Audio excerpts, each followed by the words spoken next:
sacrifice it into this alter ego to be comfortable being Black Mamba? Like, how did that happen? It's a good separation for me, you know, emotionally, to be able to put myself in a place where at practice, when I'm training or during games, I switch my mind to something else. I switch my mode into something else, right? For me, it's the equivalent of Maximus Decimus Meridius in Gladiator picking up the dirt, smelling the dirt. It's go time.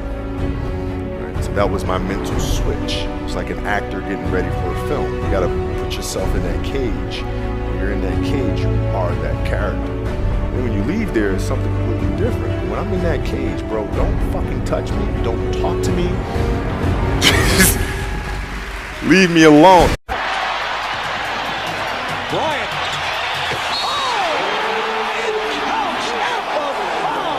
The Lakers, because of this man, Kobe Bryant, can take over. Artest looking, gets it to Bryant.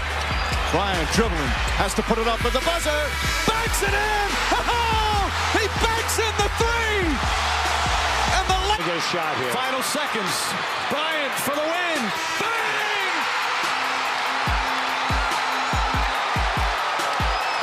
It's George to Kobe Bryant. Bryant inside. It's good. It's good. Tie game. Great deflection by Parker. Parker knocked that ball loose, and this is a miraculous shot. A one-point game. Walton can tip it. Bryant with the save. Oh, you're going to get a shot here. Final seconds. Bryant for the win. Bang!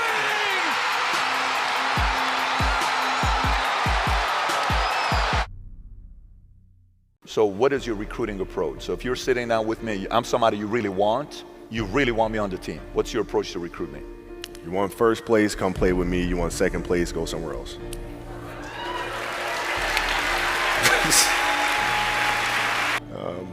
Trivial things weren't going to pull my attention. It had to be things weren't going to pull my attention. It had to be things that I had a purpose. I wanted to be one of the best basketball players to ever play. And anything else that was outside of that lane, I didn't have time for. At what age did that goal become crystal clear? I made that deal with myself at 13 years old. At 13 years old? 13 years old. That's the deal I made. Clear about it. Crystal clear. And where did inspiration come from? The love of the game. The love of the game, the challenge. Like I would watch Magic play, I'd watch Michael play, and I would see them do these unbelievable things, and I'd say, you know, can I get to that level? I don't know, but let's find out. Let's find out.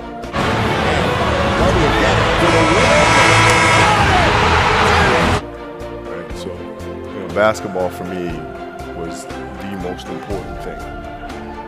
So everything I saw, TV shows, whether it was books I read, people I talked to, everything was done to try to learn how to become a better basketball player. Everything. And so when you have that point of view, then literally the world becomes your library to help you to become better at your craft. I had a kill list. And so, you know, they used to do these rankings. It was Street and Smith basketball rankings. And I was nowhere to be found because I was like 6'4", scrawny, like 160 pounds soaking wet. So I was like 57 on the list. And so I would look at 56, 55, all the way up to number 1, who these players are, what club teams they played for. So when we go on an AAU travel circuit, I got to hunt them down, right? And so that became my mission in high school, is to check off every other person, all those 56 other names, hunt them down and knock them down. That was it. Get a target on them right off the bat. That was it. Very simple. That's unbelievable. So when you played at 13, I would size you up and see what your strengths and weaknesses are. How do you approach the game? Are you silly about it? Are you goofy about it? Are you good at it just because you're bigger and stronger than everybody else? Right? Or is there actually thought and skill that you put into it? Right? And when I'd play to my weaknesses. I wouldn't play to my strengths. I played to my weaknesses. Because when you're playing summer basketball, there's so many games. So there's not a lot of skill work being done. So when are you going to get better? Right? When you're playing in competition situations, you're only playing to your strengths. Why? Because you want to win. Right? So what I would do, I was work on the things during those games that I was weak at. Left hand, pull-up jump shot, post game. Right? So I have a strategy. And so then fast forward to when I'm 17 and my game is completely well-rounded, and that player at 13 that I saw at 13 is still doing the same shit at 17, now you got a problem. Shaq was whispering something in your ear. What did Shaq say to you in that moment? I don't even know. You don't remember? No, I wasn't paying attention. Got You know, like it was, you know, like for me, it's maybe it's a little like asshole of me or whatever, but whatever. He was trying to whisper encouraging things. I was like, I'm fucking fine. Okay, I shot 5 air balls on national TV in front of millions of people that cost us the series, and I'm 18. I'm fine, dude. How do you get their how does somebody get there mentally with that public humiliation? To some people hurts them and they don't come back because, you know, there was a player, Barbosa. I don't know if you remember Barbosa. Yeah. Of course you remember. Of course. He was extremely talented for a good, quick first step, but they said he wouldn't do well when the spotlight was on him. Yeah. How did you get mentally and emotionally so strong where it doesn't bother you? Well, you know, you got to look at the reality of the situation. You know, like for me, it's not, you know, you kind of got to get over yourself. It's not about you, man. Like, okay, you feel embarrassed. You're not that important. Like, get over yourself. That's where you go. Get over yourself, right? Like you're worried about how people may perceive you, and like you're walking around and it's embarrassing because you shot 5 air balls. Get over yourself, right? And then after that, it's okay, well, why did those air balls happen? Got it. High school, year before, we played 35 games, max, right? Week in between, spaced out, plenty of time to rest. In the NBA, it's back to back to back to back to back to back to back. I didn't have the legs. So you look at the shot, every shot was online. Every shot was online, but every shot was short. Right? I got to get stronger. I got to train differently. The weight training program that I'm doing, I got to tailor it for an 82-game season so that when the playoffs come around, my legs are stronger and that ball gets there. So I look at it with rationale and say, okay, well, the reason why I shot air balls is because my legs aren't there. I go, well, next year they'll be there. That was it. Done. Yeah. What was really your work ethic like, and for how long did you stay disciplined? Well, I mean, every day. I mean, since, for 20 years. I mean, it was an everyday process and trying to figure out strengths and weaknesses. For example, jumping ability. Now, my vertical was a 40, it wasn't a 46 or a 45. My hands are big, but they're not massive, right? So you got to figure out ways to strengthen them so your hands are strong enough to be able to palm a ball and do the things that you need to do.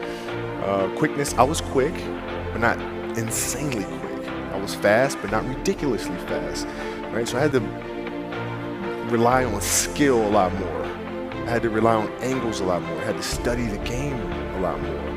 And but I enjoyed it though. So like from the time I can remember when I started watching the game, I studied the game, and it just never changed. What was the conversation like with your wife to say, listen, this is the schedule? Because look, some entrepreneurs, they're coming home at night and late, oh my gosh, my wife is upset because I came home at 11:30. Yeah. Oh my goodness, what a sacrifice I'm making. This life's, I don't know if I can do this. Sure. You're on the road 9 months out of the year. If you especially played Olympic, you won 2 gold medals, so you're doing that on the off season and you're trying to get that part going and training for doing your camps. What is the conversation like with your wife and kids to say, listen, this is what I'm doing? How did that conversation go? Well, with the kids, it's different. So like the communication with our children is that, Pops is working hard. This is the level of attention to detail you need to have in everything you do. So it's setting the example. Same thing with my wife. My wife's a stay-at-home wife. It's the hardest job, man. Right? So she works really hard at that. I mean, it's, and so her attention to detail with that as well are examples for our children. And then for my wife, it's, she's as competitive as I am. So she's just like, listen, man, if you're going to be out here training 8 hours a day, if you're going to spend 9 months out of the year away from your family, you better fucking win the championship. What are we doing this for? What are we doing? What are we doing? I love that. But it's a balancing act, and that's the thing that's important, is understanding that we have to have so much energy. Because for like Natalia and Gianna when they were babies, especially Natalia because she was doing prime years, and I go to practice and I'd train and I'd play the game and I'd come home and I'd be sore and I'd be tired. And she wants to go swimming, she wants me to take her to the park, she wants to just jump on my back or whatever the case may be, you can't say, I'm too tired, I'm going to lay down. That's not fair. She doesn't know what the hell's going on, right? And if this was a game, you'd suck it up and play.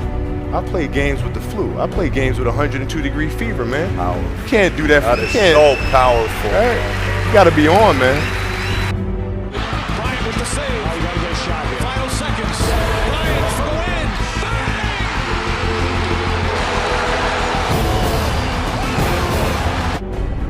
win. You're playing against the Golden State Warriors.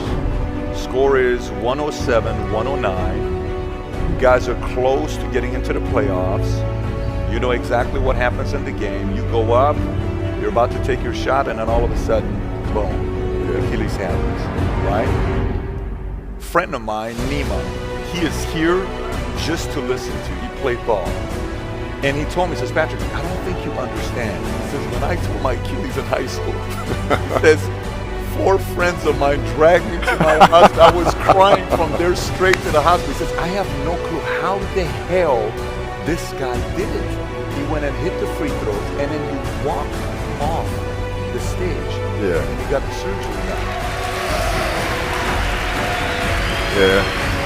How the hell do you tolerate that kind of pain? You know, I use this. I tell this example, and I think this is the best way to explain it. You know, you have a hamstring injury, you pull your hamstring really, really badly. You can barely walk, right? Let alone play anything, soccer, basketball, volleyball, whatever it is. You can't do anything. Doctor tells you go home, sit up on the couch, rest your hammy, right? Stay off of it. Don't get up. No sudden movements. You're at home, all of a sudden a fire breaks out in the home. Right? Your kids are upstairs, you know, wife is wherever she may be, you know, shit's going down. Right? I'm willing to bet that you're gonna forget about your hamstring, you're gonna sprint upstairs, you're gonna grab your kids, you know, make sure your wife's good, you're getting out of that house, right? Hamstring be damned. You're not gonna feel your hamstring, right? And the reason is because the lives of your family are more important than the injury of your hamstring. And so when the game is more important than the injury itself, you don't feel that damn injury. Not at that time.